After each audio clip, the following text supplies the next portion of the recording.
The T-34 is probably the most famous main battle tank of the Soviet Union. When introduced, its 76.2mm gun was more powerful than its contemporaries, and its 60-degree sloped armor provided good protection against anti-tank weapons.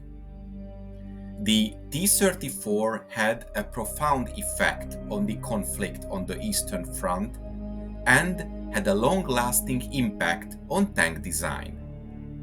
The tank was praised by several German generals when encountered during the early stages of Operation Barbarossa.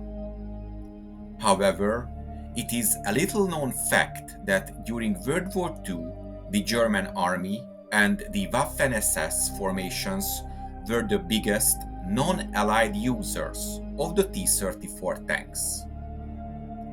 The German troops captured several hundred of the various models of the Soviet medium tank. These tanks were designated as the Panzerkampfwagen T-34 747R. The 1st, 8th, 10th and 11th Panzer Divisions were the first German units which were equipped with captured T-34 tanks. But the Waffen-SS elevated the usage of Soviet tanks to a whole new level.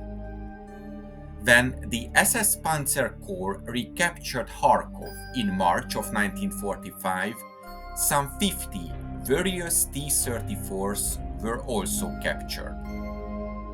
All of those were being repaired in the local tractor or tank factory, which was overrun by the German troops. Later on, they were repaired, repainted, and remarked in the same factory designated the SS Panzerwerk or SS Tank Factory. Several Waffen-SS units used captured enemy tanks from the beginning of the war. Using or refurbishing enemy tanks was more of a fringe benefit of the war, but for the Waffen-SS it was a must. The SS Wirtschafts- und Verwaltungshauptamt, or the main economic and administrative office of the SS, was an organization responsible for managing the finances, supply systems, and business projects of the SS. This organization did manufacture some military supplies like uniforms, small arms, and rations, but it did not produce tanks. Typically, the allocation of German-manufactured tanks for the Waffen-SS came through the Chief Quartermaster of the German Army's Panzer Inspectorate. The use of Beutepanzer or captured tanks in formations of the Waffen-SS is, in principle, almost identical to the Army use. The major difference was the number of tanks allocated to Waffen-SS units. After retaking what was left of the tank plant in the city of Kharkov in the spring of 1943, the Waffen-SS took over the remaining facilities and tank parts to complete T-34s and to repair T-34s which were captured nearby. Approximately 20 Soviet specialists in the tank production were also found and put to work restoring battle-damaged or abandoned T-34s, operating under the motto of 3, let us make 1, and retrofitting some of these tanks with optics from German Panzer III and Panzer IV tanks. The completed T-34s were handed over to the SS division Das Reich. In some sources it is mentioned that the SS continued producing T-34s on this site, Yet this is highly overstated. It only completed the work of the Russians with those parts on hand and repaired tanks. The T-34s were later used during Operation Citadel, the famous tank battle at Kursk.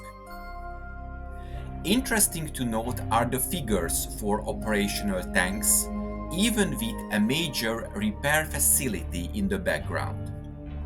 The lowest point was May of 1943 with 25 T-34s and just one which was operational, and the climax was early July of 1943 with 25 tanks, 16 of which were operational.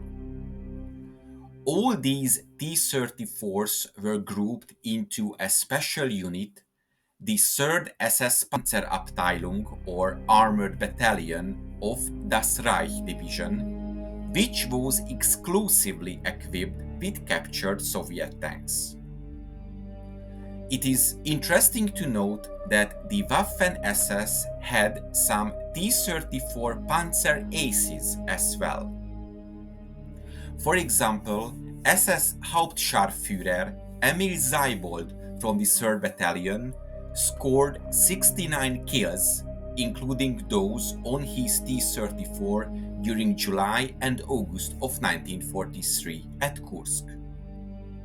Overall, more than 300 captured T-34 tanks were used in combat by Germany until March of 1945. I hope you enjoyed this episode, and to make sure you don't miss my future work, please make sure you are subscribed to my channel and press the bell notification button. Thank you, and see you in the next video.